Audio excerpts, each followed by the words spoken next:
About 10 months ago, I played Nigella on a cockatrice tournament and I went up against a Zur deck. Now that Zur deck was a little bit different, it was a stacks Zur deck. However, somehow I was able to win that game against Orb Labyrinth. Now today I've actually gotten in contact with the Zur player, and he's here to show his deck to us.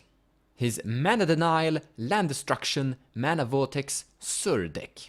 Let me introduce you Labyrinth, also known as Paramount, from Top Commander's Facebook page. Welcome. The strategy of Zur Mana Denial is focusing on the mana of the opponent. The goal is to get rid of their mana, not slow them down, and it's also not to affect combo in that way. By getting rid of the mana, they cannot cast spells or do combos anyways, which is why it's called Mana Denial. Another term for it is land destruction. And we just destroy the lands and get rid of non-land mana sources and prevent them from playing. The goal is to do it as quickly as possible to affect opponents. Just about every time you will do your vortex, and then you will usually have to copy it to get rid of multiple lands because they will have still 2 land after that. So that's why it's important to do the stacking vortex. You can get a third Esthras Invocation and have 3 mana vortexes wiping out all the lands every single turn. The next part is mulligans. It's important to keep a hand that has a lot of fast mana in order to get Zur onto the board turn 1 or turn 2. And it's going to require that you have to think a little bit with your mana sources. Well, you may have Mana Vault or Voltic Key, and then you have a Signet, and you're trying to get the 4 mana together to get Zur. It's kind of like making a little bit of a puzzle sometimes. And then you have hands where you will have fast mana, and then you may have a land destruction spell like Death Cloud, Pox, or Armageddon. And it's okay to play them turn 1 or turn 2 if you have the rocks to do it quickly. And instead of doing Zur, you have 2 options. You can do Zur, or you can cast the land destruction spells. And basically, Pox and Death Cloud do what Zur wants to do, just faster.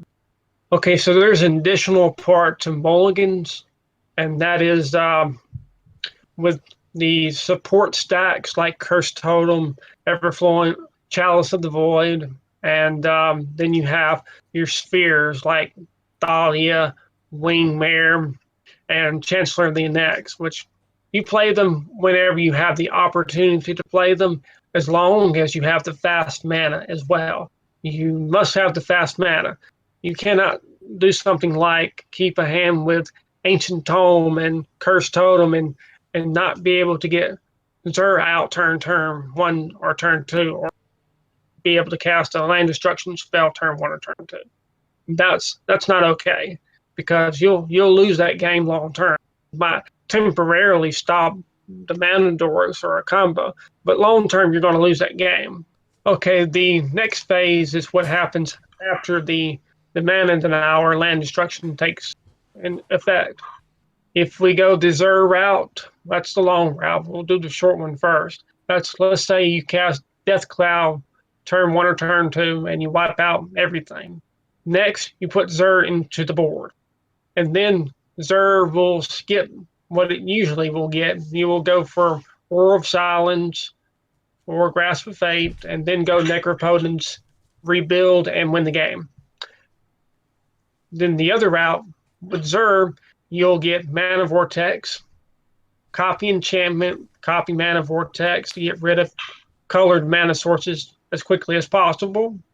Then you will get Grasp of Fate or Noxious Field or Oath of Liliana to get rid of any non-land mana sources. That's the next phase. And it depends on which one is more quantity, which they have more of. If they have more mana doors or more rocks, with dorks, you're going to get Noxious Field to wipe them out. With Grasp of Fate, you'll get rid of the rocks or enchantments that may be sitting in play. And if it's a big creature that's got hexproof and indestructible, we do have Oath of Liliana to take it out. Some creatures are difficult to deal with, like Narset, but they're usually not going to get it out in time. After your Vortex has removed the lands and it's time to get rid of the non-lands, you can copy Grasp of Fate to help get rid of more. You can copy Noxious Field to help get rid of more swarms if they've gotten bigger. You can do 2 damage instead of 1 damage. The next phase is to get Aura of Silence, which acts like a Trinisphere. It is the last part of the lock that helps ensure that they won't be able to get back into the game for at least 2 or 3 turns. Of course, they'll have to drop lands, but it really can really prevent them from getting back into the game. The next phase is to get Necro Opponents, which we will use to rebuild our board, and then we will get Peace of Mind to help make sure that we can keep drawing cards and not run out of life points. After Peace of Mind, we grab In the Eye of Chaos to help protect our finisher, which is Approach of the Second Sun or Repaying Kind.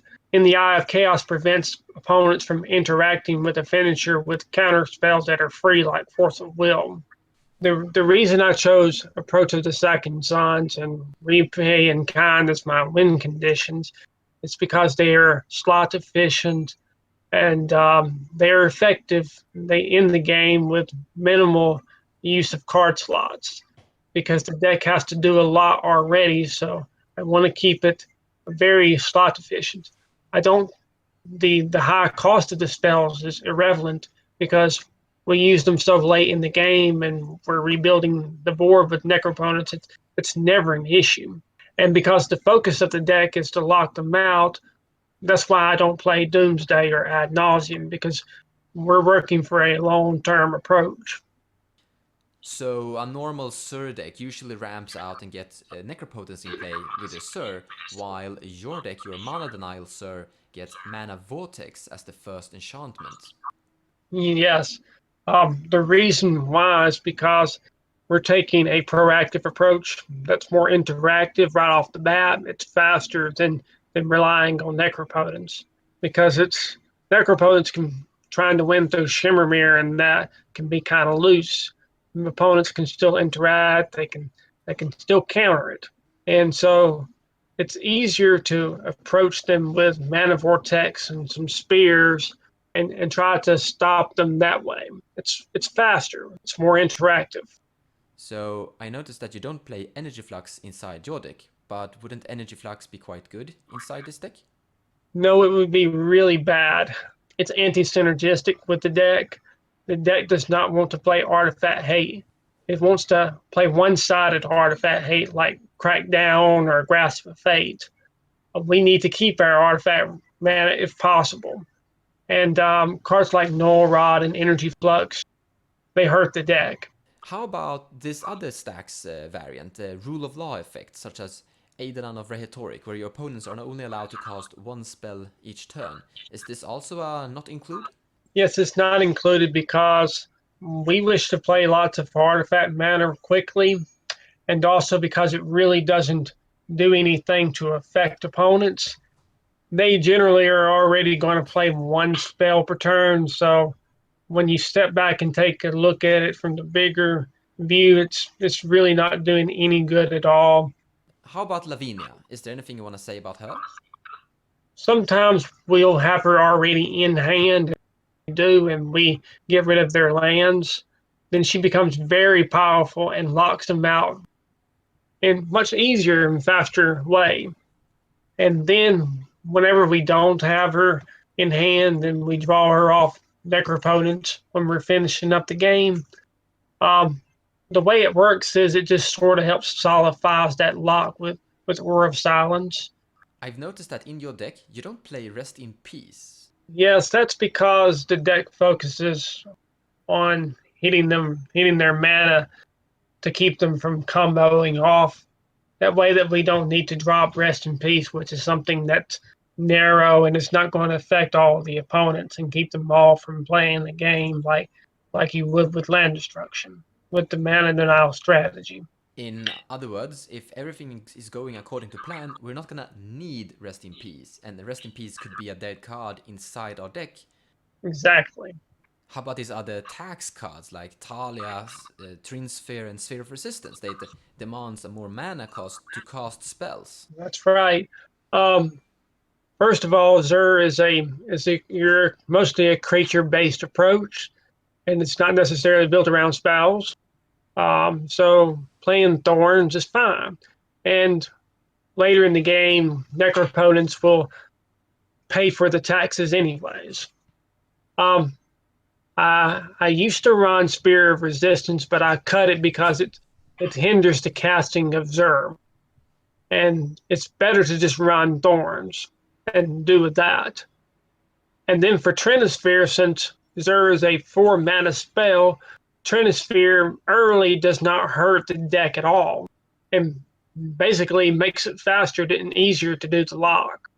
Alright, I think that kind of wraps things up, and if you want to look at Paramount's actual complete list, there's a link in the description below of this video to his tapped out Zur Mana Denial list.